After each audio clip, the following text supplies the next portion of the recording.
Preparing to live stream. All right. Are you getting the notice that says you're going to be streamed? Got it. All right, everybody, welcome to the second video interview. I am tickled pink to be with Todd Mitchell today. Todd Mitchell is the award-winning author of several novels for young readers and adults, including The Namer of Spirits, The Last Panther, The Secret to Lying, The Traitor King, and Backwards. In addition to writing, he's been a professional speaker and teacher for 25 years, working with every grade except kindergarten. He serves as the director of Beginning Creative Writing Teaching Program at Colorado State University. He teaches creative writing and literature. That's not what we're going to be talking about today. We're going to be talking about this book, Breakthrough, which is a departure from what you normally write, it seems. Yeah, all my other books previously have been fiction for either, I like to think of it as fiction for teens, people who will be teens, or people who were teens.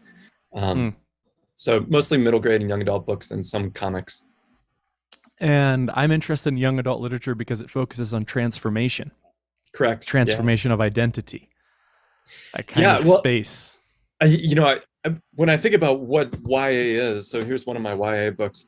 I think about how basically all fiction has to do with transformation in the face of adversity, like how we change as we face different challenges, both external and internal.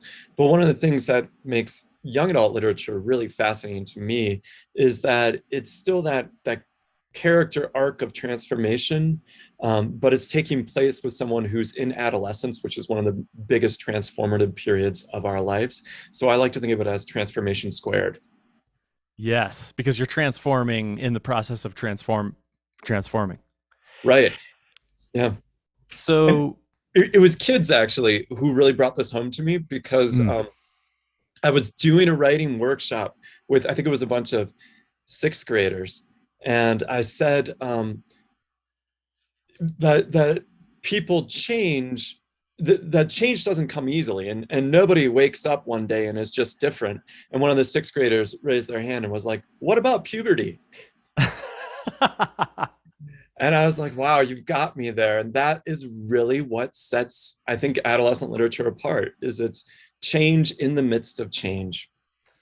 So this is why I wanted to talk with you, is because obviously I'm interested in human change and human transformation and philosophy and writing as a vehicle for that. So when I saw you publish this book, I was really interested in it, for one, and I'm not disappointed insofar as how much of this book has to do with human consciousness and how limited versions of human consciousness can prevent us from having what you've called kind of a breakthrough, or keep going, right? When we are attached to certain kinds of outcomes versus going with the flow, or cultivating the kinds of conditions that can enable us to be in the flow.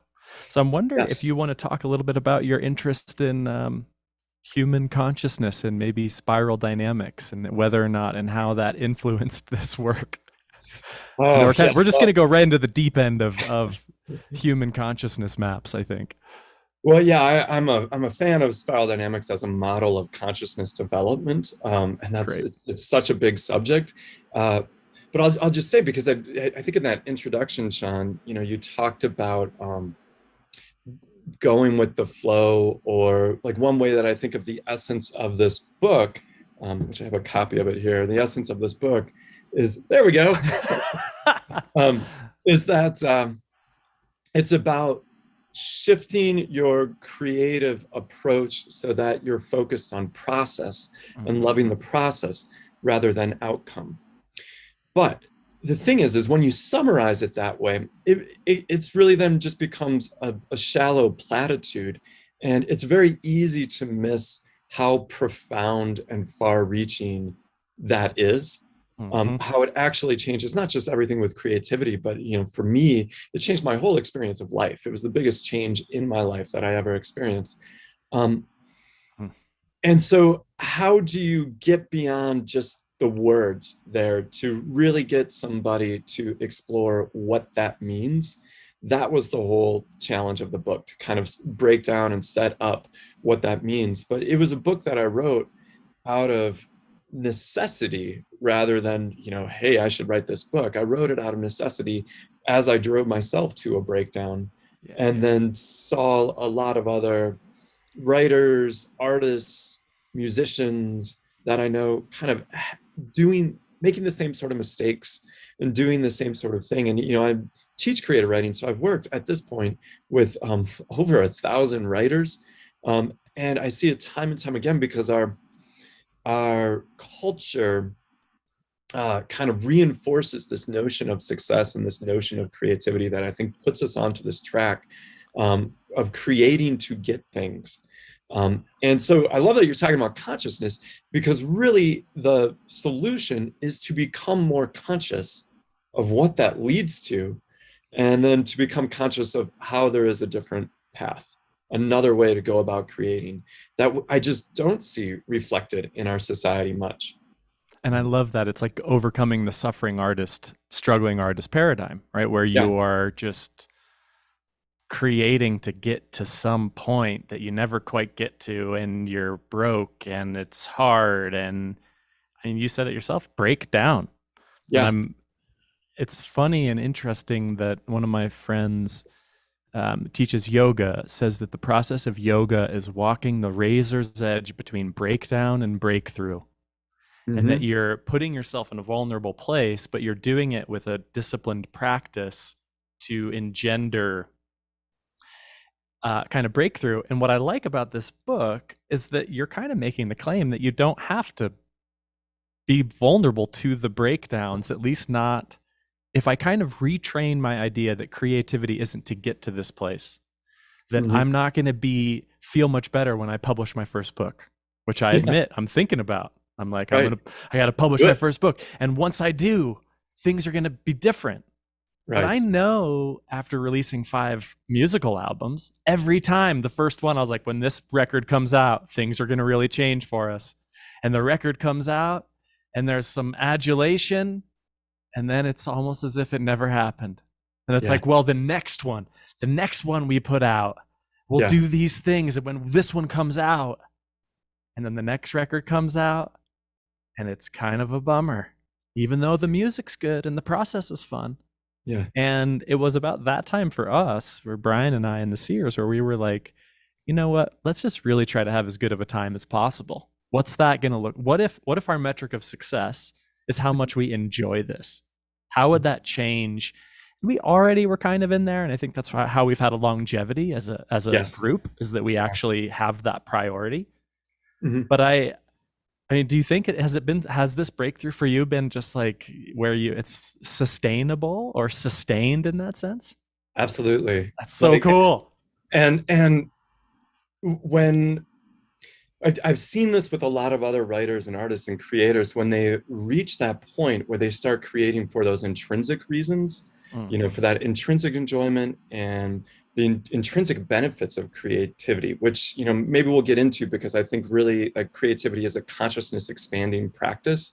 But when artists reach that point where they're like, I'm just going to do this because I love it, I'm going to focus on the process and loving every step of it, then the other things often fall in place naturally. So I'm not against commercial success. I know that a lot of writers want that. I want that and have wanted that, but I no longer judge myself by that. And I no longer motivate myself that way, because that's what ultimately leads to the breakdown.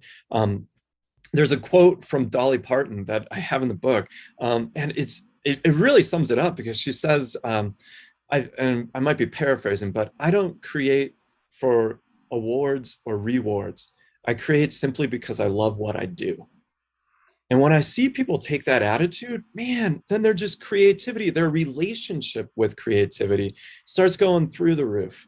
But it often takes us a long time to get there. It often takes a bit of failure. It often takes, because certainly before I published my first book, which came out with a big publisher, it came out with Scholastic, and I was working really hard, struggling really hard for 10 years with writing, thinking, if only I can get a book published by a major publisher, then everything will be different. Then I'll feel like a real writer, then I'll be successful. Then I'll be, Yeah, and always the end of that if only sentence really is, then I'll be happy.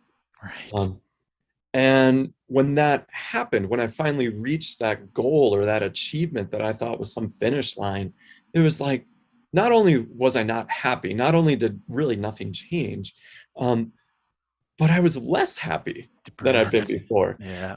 And so we see this again and again, like that hedonic treadmill where Yeah. people are, whether it's living or creating for some sort of achievement, some achievement notion of success. And you can motivate yourself for that way for a while.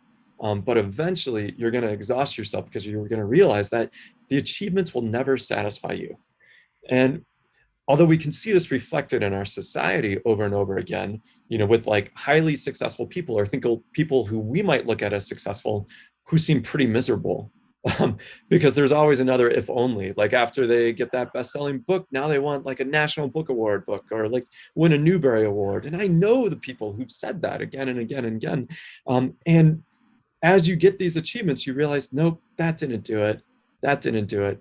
That didn't do it. Because no achievement is going to make you happy. It'll give you like a temporary burst of satisfaction or like, yay, me. But I'm astonished by how short that lasts. Like literally for me with my first book, The Trader King, I was happy for 5 minutes before another goal set in, like, oh, now I need to get the second book published. Now I need to make sure this one sells really well. And that hedonic treadmill, it never ends. But there's a way out of it. There's another path that you can take.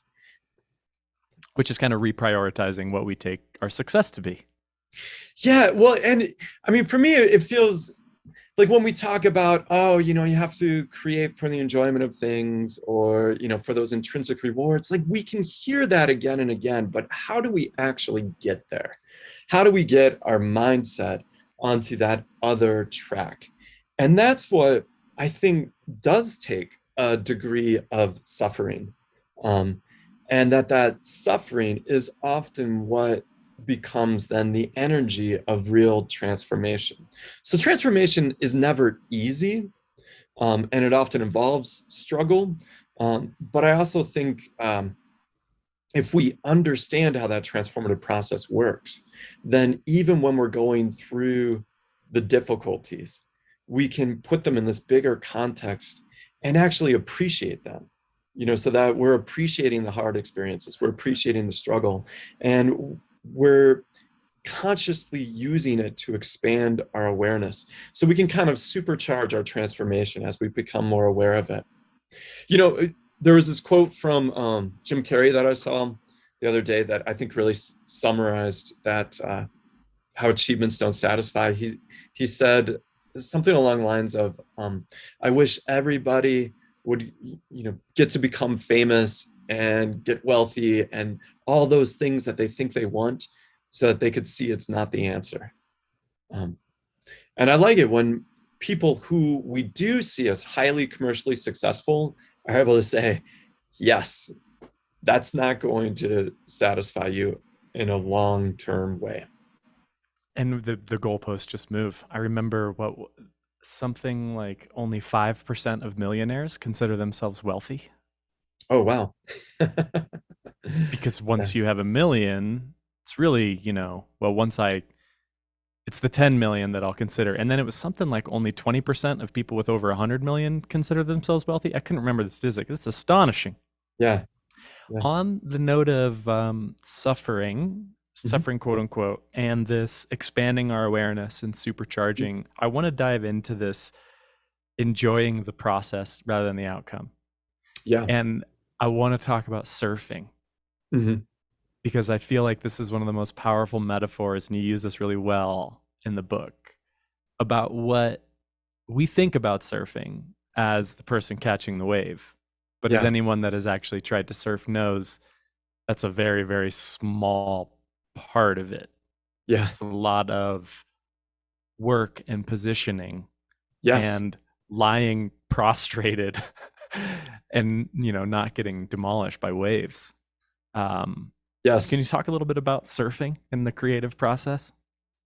I love that you're talking about positioning there because that really is critical, in I love to surf, and also because we're in Colorado, to kayak or to river surf.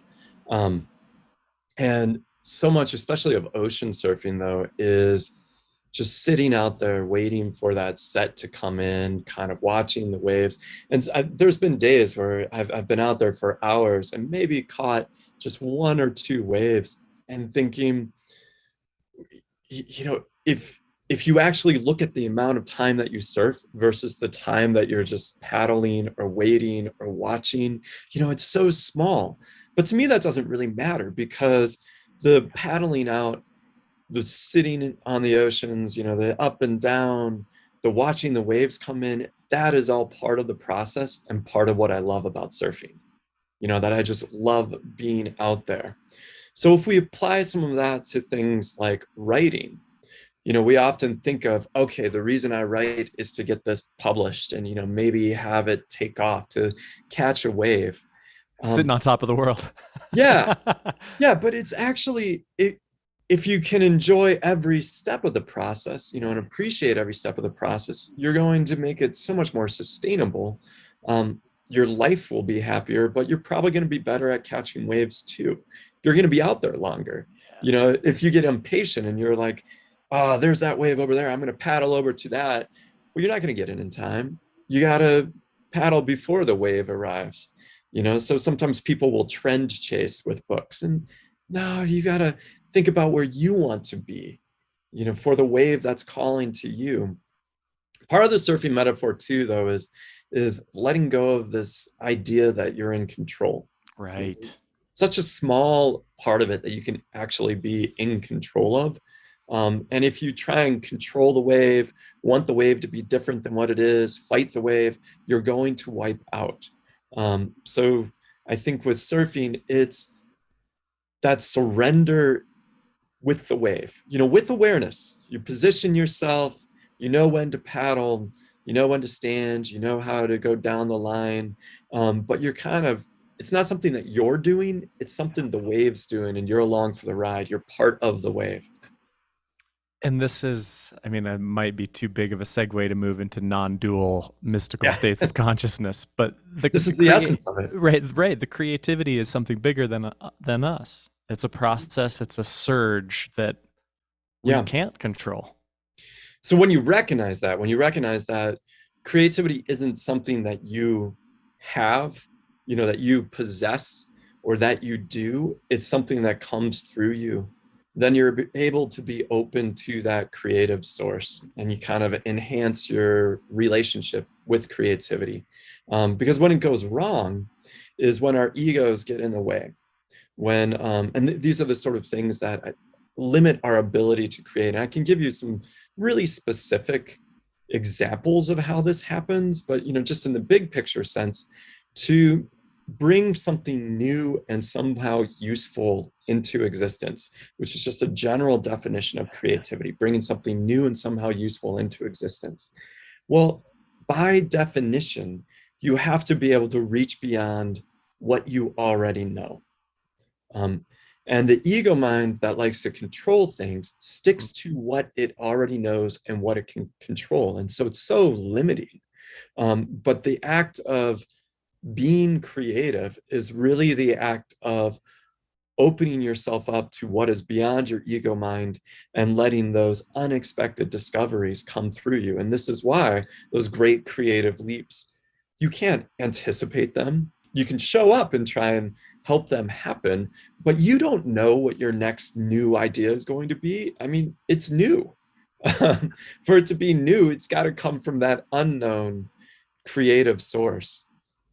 And then, I mean, it connects to attention, right? And our awareness of being able to be like, whoa, I like Tom Waits says that songwriting is like catching insects, where there's these ideas coming in and he's got to be ready and respectful. Yeah. If an idea comes, he's got to pull over the car and get it down because it might fly away. So that there is this sense of attention, which does further extend the surfing metaphor even more, right? Like you're aware of the undulation of the ocean. You're also aware when you're getting too tired and it's time to paddle in. So there's a self-awareness that I need more food and a nap, and the situational awareness, oh my gosh, this connects to what my character could say in Yeah. whatever it is that I'm working on.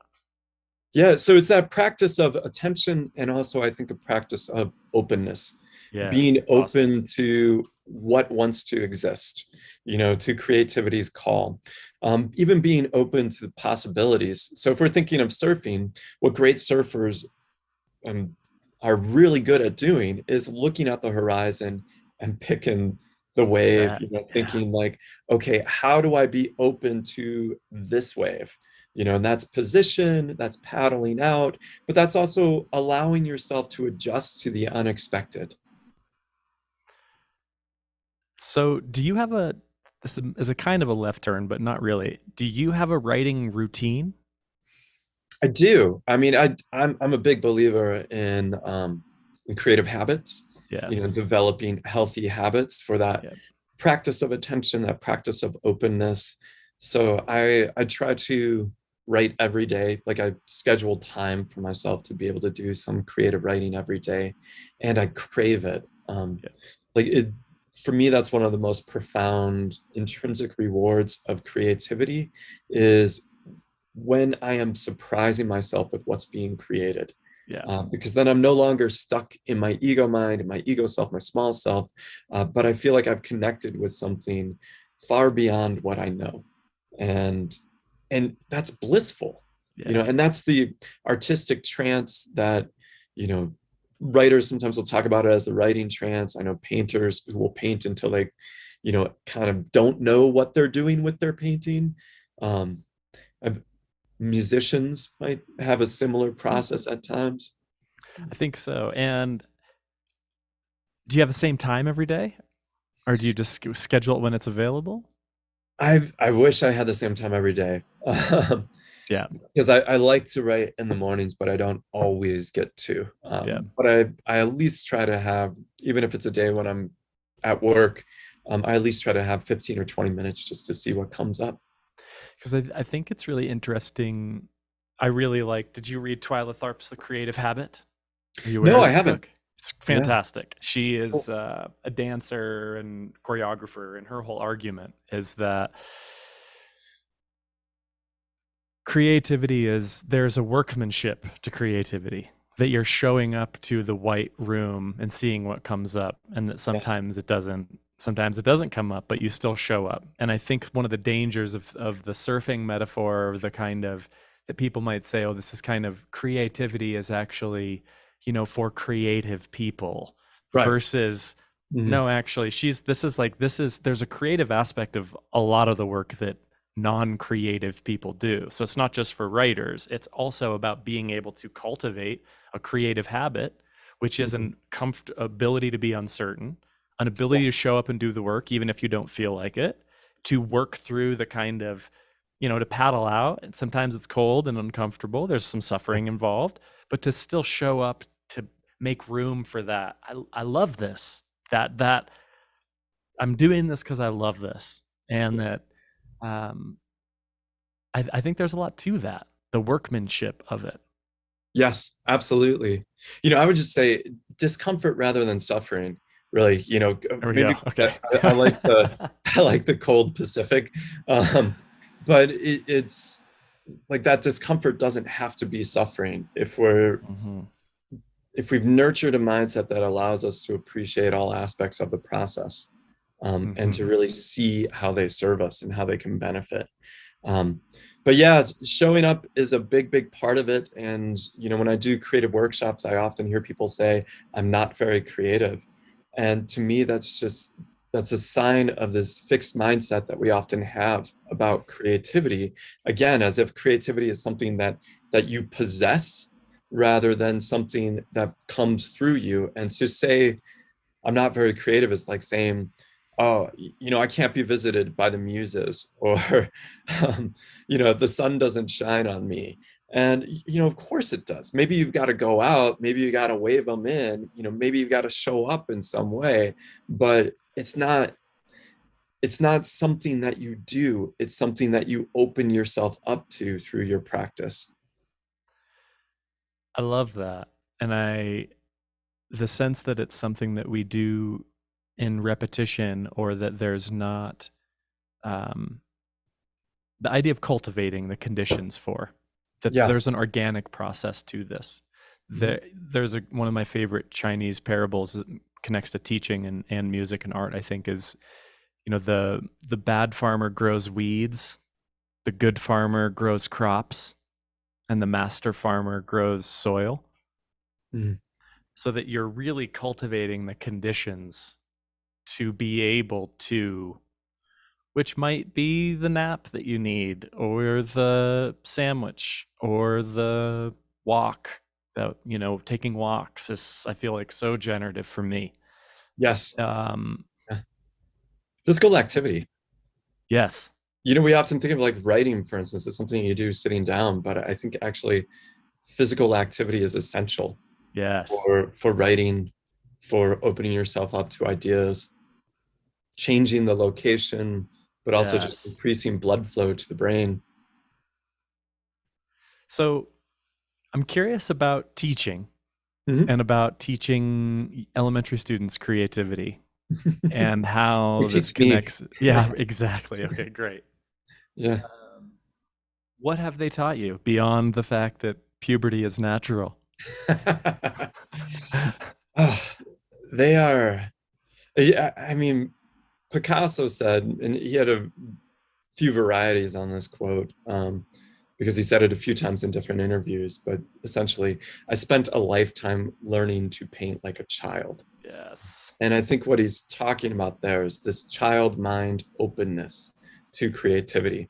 And that's not to say that Picasso, um, that a toddler has the same skills as Picasso, because he also learned a lot of technique. But I think what he's referring to in that quote is just how important that openness to creativity, that willingness to explore and discover is, and that children seem to come to that pretty naturally. And then as their ego minds kick in, and the judgment machine, like, is this good, is this bad, I want to create something really good, I want to avoid criticism, like that starts shutting us off from creativity, because already we're, rather than being open to creativity, we're telling it what to be. So we're putting up the ego blocks to it. So when I go into schools, and I do this pretty frequently with elementary schools, like fourth and fifth graders, we'll just do these wild mind writing activities. And students in 5 minutes can dive in and create these incredible poems. I don't even talk about them as poems, because poetry comes with all this preconceived notions of what poetry has to be. I just talk about them as games, because I think we're most creative when we're at play.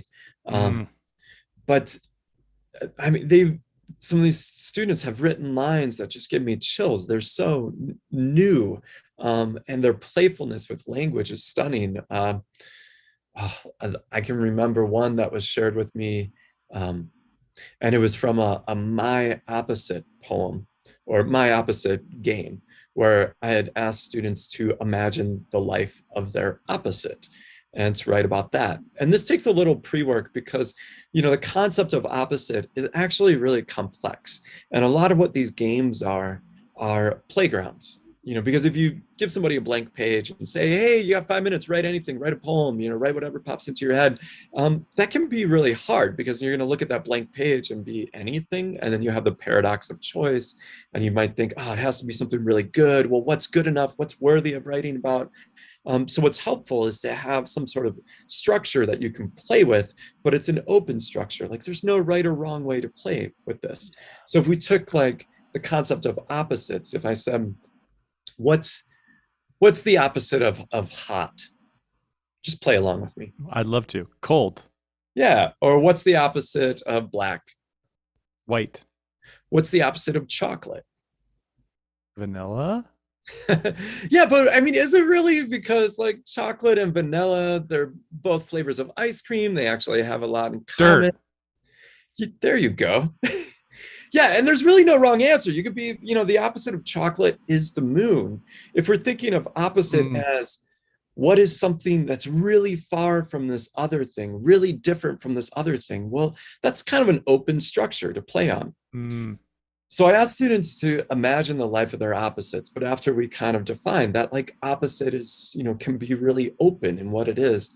And this skinny fifth grade boy, he wrote a poem that went like this.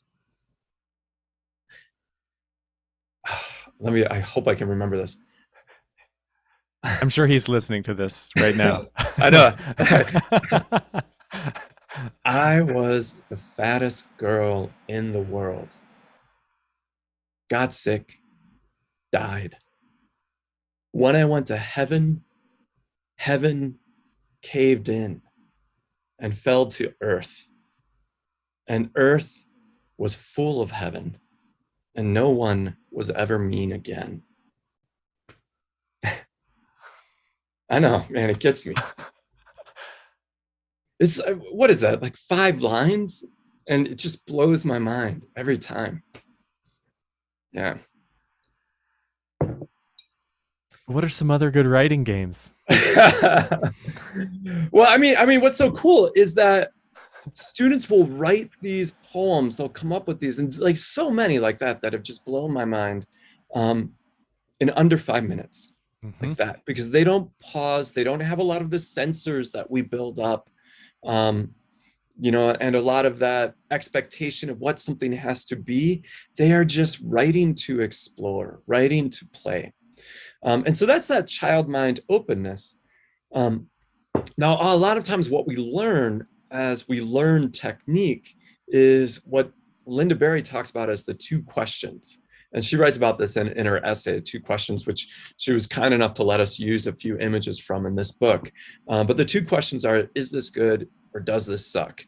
And she looks at how these 2 questions completely severed her relationship with creativity. And they severed it because, they brought up all these ego blocks to that unknown creative source. But how this manifests in our own life, I was talking with a student yesterday, really brilliant writer. She's writing some incredible stories, but she's struggling a lot with creating. And when I asked her why, she said, well, I really want to create something good, and I'm afraid it's not good enough. And, when I put something up for workshops, I get there's all this criticism, and that makes me feel like I can't create things. And then I don't want to expose myself to criticism. So I'm kind of afraid of this criticism. She just went on talking about how the 2 questions disrupt that creative process. And the answer, like the solution, the way to get past that, is to return to that child mind openness. And not even to ask, is this good? Does this suck? Just to say, what is it? What does this want to be? How do I help this thing become the thing it wants to be, as honestly and wholly as possible? And that, we kind of get past in the ego mind. We're communicating with the creative source. And this totally connects to living a good life. That one of the problems of like your student, or like a writer that's always asking, is this good? I want this to be good enough. I'm comparing this to other people's work. I think I see a lot of that in asking and identifying what the good life is, that I want to live a really good life. Connects into toxic positivity. Well, if only, I should be happier, right? And if I was happier, then I'd be happier. Well, actually, and it's interesting, there's another solution to this problem that we've been exploring in the workshops and that I've seen. This is from Austin Kleon's work. If you can convince yourself and get into the mindset that it's fun and okay to do something really terribly. Yes. That they're really actually, that's okay. That actually, let's actually plan on making shit. Let's make some crap. Yes. And let's have as much fun doing it as possible. And if that becomes the goal, and then you can pair this with like some authentic learning outcome. Like, I actually want to just see what it's like to, be a songwriter. Yeah. So what's your goal? I want you to write the worst song you possibly can. Like, literally. I don't want it to be good. Make it bad. And what's that going to be like? You're free. You can do something terrible. My song is just one note over and over again. And And then you're actually, free to play. You get to be correct. playful with it. And Correct.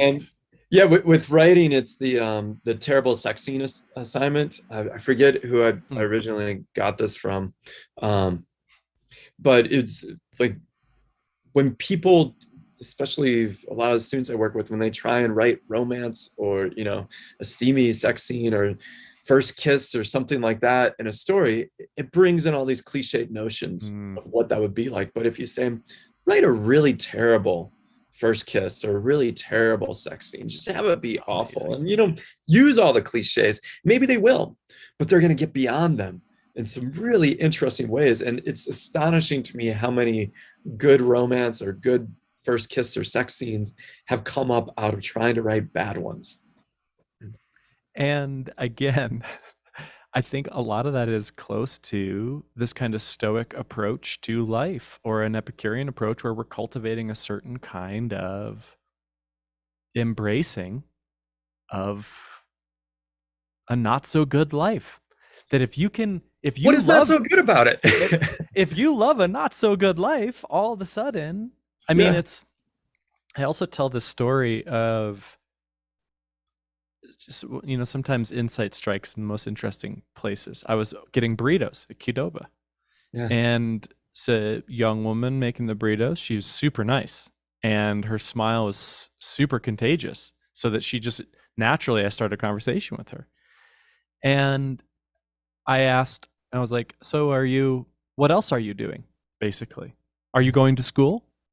Yeah. And she's like, "No." And I'm like, "Are you doing anything else?" And she's like, "No, I'm pretty much, I have a daughter that I love, and I have great hours here, and I'm making a good living here, and I get to talk to great people here."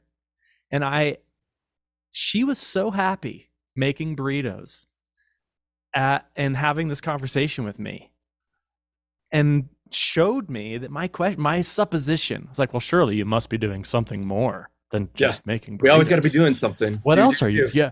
Yeah. Can't And just be. she was so gracious about it. Like, no, no, this is what I'm doing. Mhm. I really enjoy talking to random people and making burritos, and it gives me all the time. Like they work with my schedule, so I have all the time I want with my daughter. Yeah. I'm living a great, she didn't say it, but I'm living a great life. And you could tell by the way and I was just like, and I mean, I'm still telling that story like 5 years later. Like, she made a huge impact on me in a minute making burritos. We're surrounded by wisdom. If I, only we see it. Yeah. yeah, Chop I wood, mean, carry water.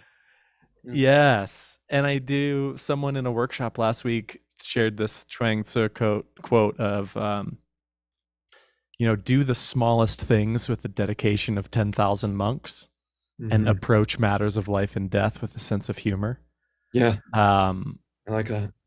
and I think the same is we can take ourselves so seriously, Hmm. especially when we're doing work that's important or that we believe that's important. And I think Right. that is Or that we identify with. correct. Like if we see that work as the source of our identity, There you because go. that goes back to the student. And, I said, why do you want to write a good story? Because And I she want to said, be good. yeah, because she identifies with being a writer and she wants to be seen as a good writer. Wow. And yeah, so when you think about, well, what does that mean? And of course, that identity component, that's the ego. Like, what do we identify with? And we think of it as like our strong sense of self. I have a strong ego, but it's really a bundle of limiting beliefs. Mm. And that can come in the disguise of like, I'm good. It's still a bundle of limiting beliefs. um it's Sean, I've spent most of my life struggling with depression and anxiety. And when I was chasing happiness, in the sense of like, if only I do this, I'll be happy. I need to achieve this to be happy. If I get this, I'll be happy, and kind of always trying to orientate myself, like, how do I make myself less miserable? I was not only miserable, I was exhausted. Mm. Um, and when I've surrendered that kind of hedonic treadmill approach to life It took a lot to get there, but when I did, I'm the happiest I've ever been in my life. And I'm happy not because I'm like whistling, through the woods and talking with bluebirds all day. I'm happy because I still get depressed days, and I appreciate that. I'm like, oh, this is my brain depressed. This is cool. This is the experience I get to have today. What can it show me? What can it teach me? And part of the skill of doing that came through breakdown. It came through basically this severing of all the threads that I felt connected me to my ego self.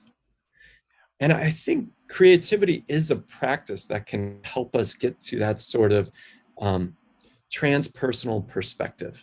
So if we think of it this way, and I know I talk about this a little bit in Breakthrough as developing observer consciousness, but the practice of writing, for instance, or even reading, we don't always want to read a happy book. At least I don't. Like, I like books that deal with really difficult situations. When I read a book, I can see a character going through some really big challenges and having struggles and suffering. And I can see how that's part of this character's journey. And some of the most beautiful books and the books that I enjoy the most are books that take place in this really difficult territory. So when we're a reader, or even a writer, and we've got this kind of God's eye perspective on things, we can see how all that, the struggle and the hard days, are part of this bigger journey and important. And we can say, actually, I enjoy this book. But when we're caught in it, when we're down in the rapids, we get so focused on like, this is not going the way I want it to go, that we get this tunnel vision and we get frustrated and fearful. And so the way out of that is to try and develop that sort of observer consciousness that we have as writers when we're trying to put a character through a transformational journey, or we have as readers when we're appreciating the book. Or if we think of movies, like sometimes a romantic comedy is great, but I just don't want to watch rom-coms all the time. I like a somber movie, just like a somber day can be an enjoyable day. You can appreciate it. And, so that's why happiness, the word happiness is such a tricky word, because it means multiple things at once. And they're almost contronyms. They're almost the opposites. Like, there's that shallow reactive happiness, which is like, oh, I want to be happy. And if we're thinking of that only in the temporary way, it sort of erodes our ability to experience that deeper, more long-lasting happiness. Yep. And the idea that happiness is what happens to you.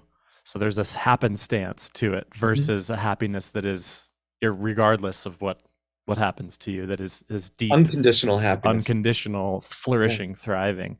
There's a couple things that are interesting here. One is, I think it's possible to re-engineer, restructure the limiting beliefs of the ego so that you're limiting yourself in a healthy way and a more realistic way. In fact, I think this is a big part of the Buddhist philosophical and psychological project, to limit ourselves in ways and to attach to a less permanent version of ourselves, so that we are able to kind of see the process in a certain, like, I am going to attach to the idea that I'm going to do my best to accept when I get depressed. Yes. And I am the kind of person that is working on acceptance and commitment. And I'm interested in learning more about acceptance and commitment therapy, because when I get depressed, I'm the kind of person that tries to be curious about it. Yeah. And that's a limiting belief, but it's a limiting belief in a way that opens up the possibilities around it, right? Yes. Yeah. And to be clear, I'm not. You're not anti-ego? Yeah, I was just going to say I'm not anti-ego, and then we need egos. There's this trend in a lot of spiritual books of ego bashing. Yeah. And I get why it's there. It's to kind of write an imbalance in our society, because Right. we've become such an egocentric society that we need to Yeah. see how the ego is holding us back. But the other swing of the pendulum is like this ego bashing, which also puts you in opposition with yourself. Right. Yeah, And that's you're going to have an ego. You need an ego. Your yes. ego serves a very important Yes. purpose. And the way to kind of expand those ego limitations, which is a process, not a Yes. definition. I have never met anyone who is wholly egoless. I have met some people who radiate unconditional love. And they do it because they have maybe dissolved some of their ego boundaries to such an extent that they're able to connect with others profoundly in a constant way, where that love for others is self-love, and they're living that self-love by loving others. That is lovely. Like, my goal in life now is to love everyone and everything. And there was a time when that would have sounded absurd to me, not long ago. Um, when I would just keep coming, well, you can't love this, you can't love this. Do you really love this? And, I mean it when I say, like, love everyone and everything. But the ego is going to get in the way. Like, we exist as individuals through these limitations, and fighting that's not going to help. You have to embrace the ego. That, and I don't even know if, like, wholly transcending the ego is possible. I don't think it's possible for a lot of us in our current incarnations. So it's that embrace and expand, so that you're constantly drawing that ego boundary larger and larger and larger, and then becoming aware that it is just a boundary, an arbitrary boundary, and that there's always stuff beyond it. And that too is you. Like, you are beyond it. You are beyond your ego all the time. You're not aware of it, but you're beyond it all the time. So maybe that's the essence of a growth mindset.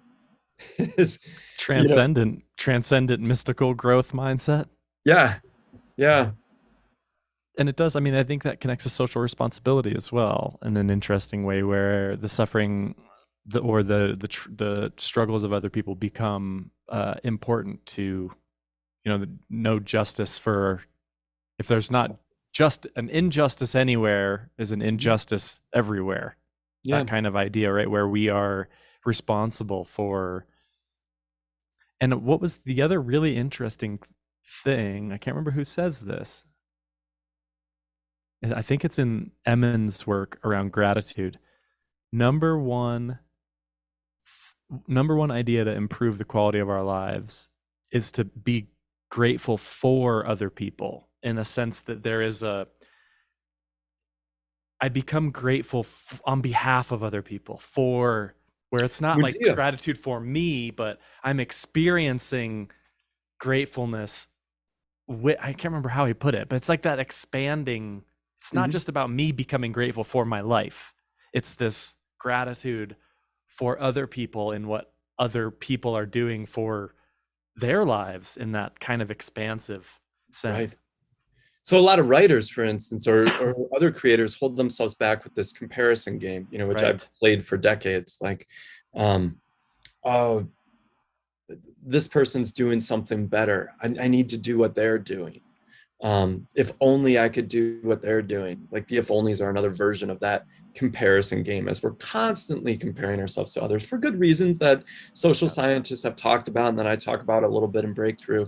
But the way out of that comparison game, which is really limiting to writers and creators, when you're trying to bring something new into existence, you rarely get there by comparing yourself to others and trying to gain the rewards or reap the benefits that you think others have.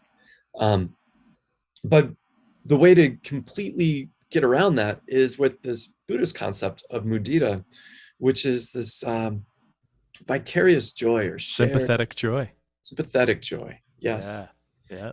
So if you're able to get beyond your ego mind enough to genuinely feel joy for others when they accomplish things, to feel gratitude with them. Not only can you help them feel that gratitude, because I think sometimes we're embarrassed, like, oh, I won this award, or, this book I wrote just is getting made into a movie or whatever. Somebody might be a little bashful to recognize what a rare and incredible experience that is, and to really enjoy the experience. So I love hearing about these successes of other writers I know. And, I'm often like, wow, what does that feel like? Let's, explore that feeling. You're experiencing something that not many people get to experience. This is a really great thing. But then also to feel that joy with them, to help them feel the joy, to help them feel the gratitude. And then suddenly competition is not this zero-sum game anymore. It's not, if others get something, then you get less. It's like others get something and it enriches everyone. That is pretty cool. Super cool. And I think that's that kind of brings our process full circle into enjoying the process, or brings our conversation full circle back into really enjoying the process and the varieties of it. I'm curious for people that might be watching this that want to take away. If I want to be more creative, I don't know if I want to write a book. I don't know that I want to start a podcast, but I just want to do some creative. I want to be more creative. And maybe it's in, is there any other thing that you would say that stands out as other kind of playful games? I mean, we talked about playful games. We talk about being kind of persevering over the long term, showing up and developing habits for creativity. Is there anything else that stands out that hasn't come up in the conversation? Yeah, I mean, I have a whole book's worth. Yeah, of like little pragmatic things that you can do to show up and open yourself up to creativity. Awesome. But a lot of it has to do with becoming aware of what is standing in the way, and really how are you getting in your own way of unlocking your full creative potential, which is limitless creative potential. And so is it something like doubt or imposter syndrome, or the fear of criticism, or the fear of failure, or is it procrastination? Is it not being able to find the time to create? So you're like, oh, I wish I could write a book, but I just don't have time for that. So we kind of set up these barriers for ourselves. And so the first step is really becoming aware of what are the things that are blocking us from achieving, from becoming that wondrous creator that we feel called to be.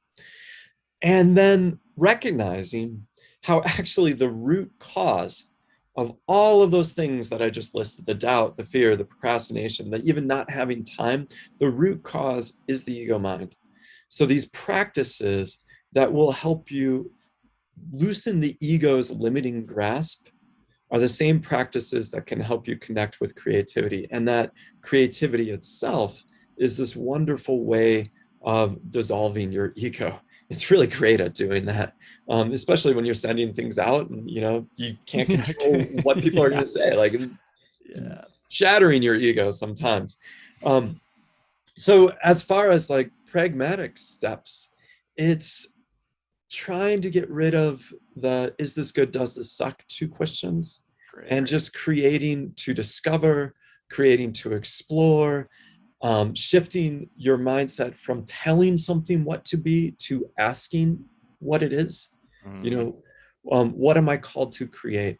How do I make it what it wants to be?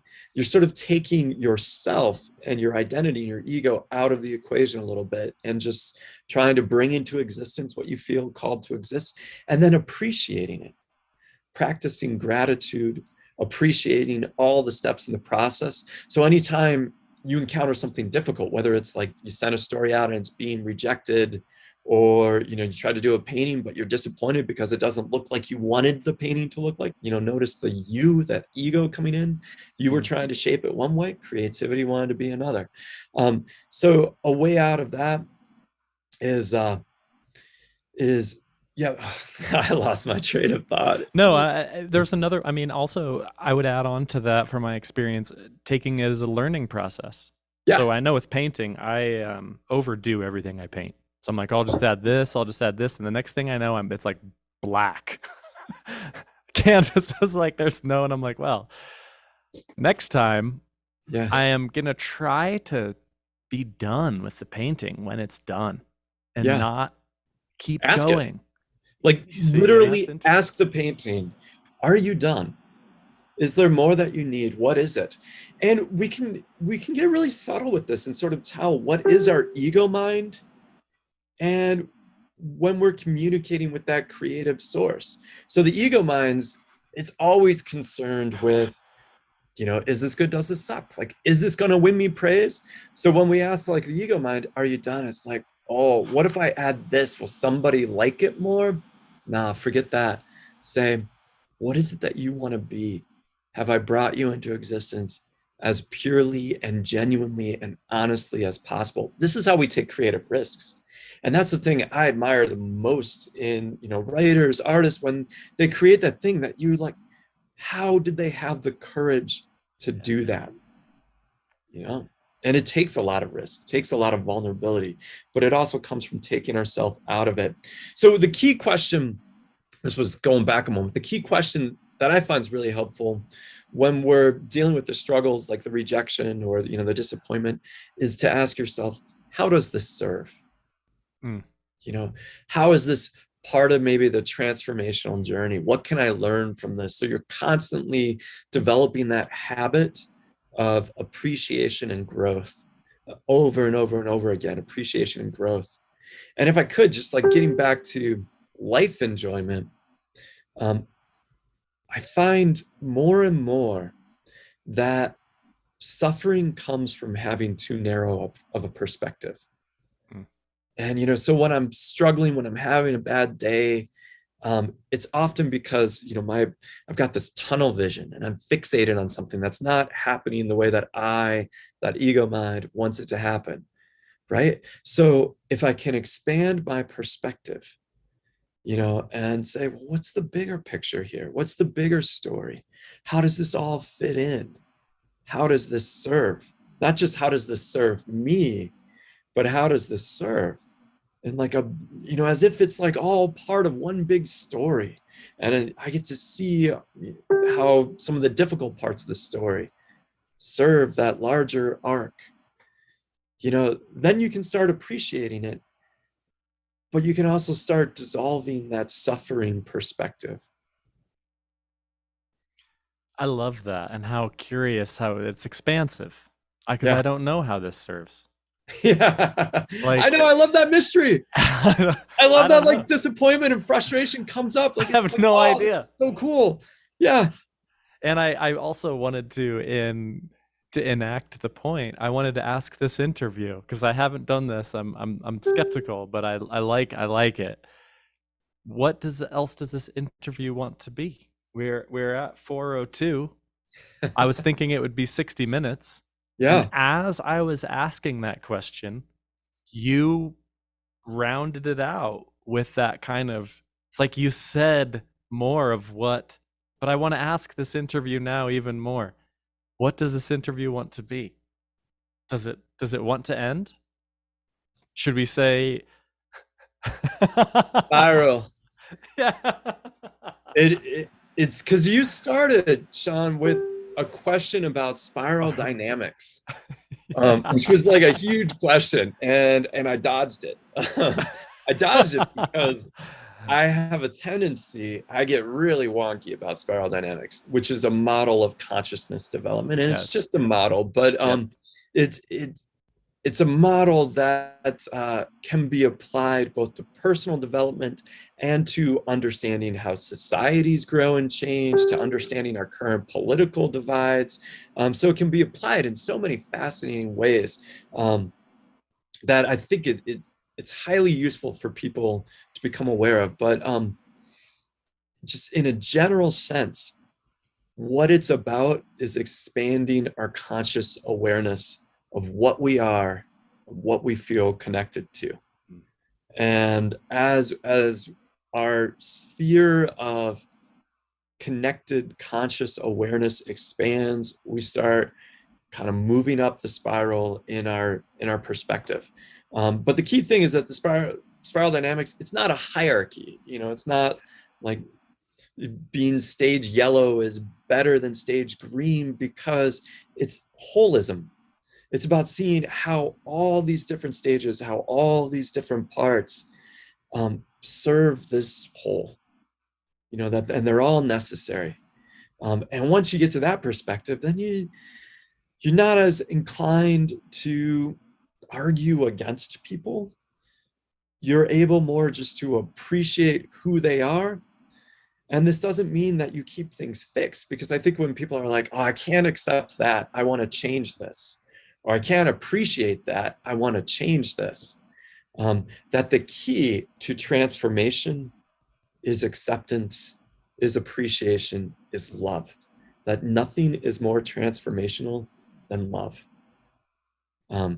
So I guess we've arrived at something that might sound really cheesy until you experience that transformational power and realize, like, oh yeah, you don't get someone to change by saying you suck.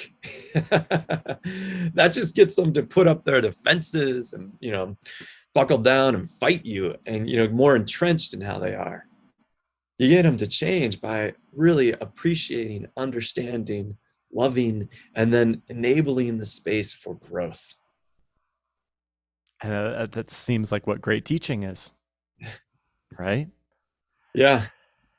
And I'll put links in the show notes to Claire Graves and the kind of the basics of spiral dynamics in case people want to check that out. After I became really interested in that, just from the question of what maps are there of human consciousness? Because I see Buddhism as a psychology is largely interested in identifying different states of consciousness and their conditions, and how we can modify the conditions to create different states of consciousness that are more sympathetic joy, loving kindness, compassion, and equanimity, which are the 4 immeasurable states of consciousness that have immeasurable benefit. Yeah. And we talked about equanimity, which is getting past, does this suck or is it any good? As you just accept it for what it is without judgment. We talked about sympathetic joy, and we talked about loving kindness. Yeah. And we talked about compassion, not in exactly that word, but it's interesting to me that all of these states imply, you take another's joy as your own. Mm-hmm. Sympathetic joy. You take another's suffering as your own. It's compassion. You take another's process as your own. Loving kindness. You disidentify with the outcomes of what's happening. So you have that equanimity, or that kind of stoic approach. Process, not outcome. Correct. Because you can't control the outcome. Correct. You can't control the waves. You can't control the ocean. But you can get better at the way you navigate to position yourself through the channel to be right in the good spot. And then you can get better at looking at the horizon for the set that you want to ride in. So there are, it's such a powerful metaphor. And I also, want to point to Robert Keegan's work on adult development. If you haven't, are you familiar with his stuff? Keegan, Keegan. I'll put a link in there as well. It's a fascinating model that would complement spiral dynamics. And for other people that want to geek out on this even further, there's a new book that was just recommended to me by an old student called Transcend: The New Science of Human Actualization, of Self-Actualization.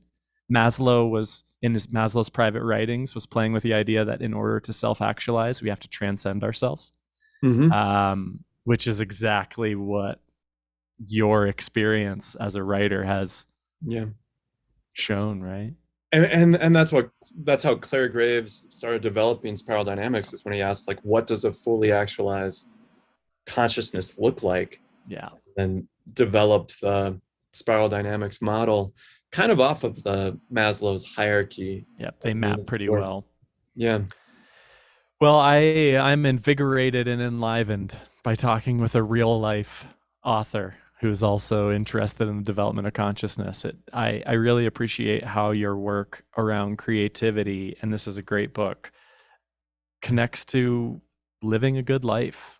And I said before the interview started that I feel like your work in this book is very parallel to the work that I'm doing with the Wisdom Workshop, from a small cohort model of philosophy education as the vehicle, and you have the vehicle of a written text, but very similar kind of approaches to how do we unlock what it means to live really well, and how much of that is our perspective that we're taking on our life. And taking that outside the academy, Yes. like applied philosophy, applied spirituality, applied research. So part of what I was trying to do in Breakthrough was bring together, you know, neurological research, psychological research, philosophy, and spiritual teachings, and show how they're all in alignment and really saying a lot of the same things for how we can enhance our relationship with creativity.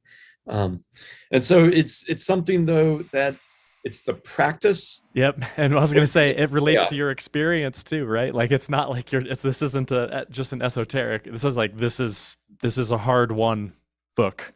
Yeah, it is. But, I try and map out techniques and practices that people can do. So it's not just, oh, I get the concept, because so much of this stuff, you can't get it as a concept. And that was the dilemma of writing. You can't talk about it just with words. It has to be experience to really develop an understanding. So. Well, I'm going to be continuingly working with this. The interview is telling me it's over. I agree. Yeah, see, Thank you, Todd. Let's not make the painting black. We'll put show notes in the links. Yeah. And we'll talk to you soon. Thank you so much for taking the time. Thank you, Sean. It was really enjoyable. Yeah, we'll be in touch, and I'm going to follow up with some other questions for you when I have a little more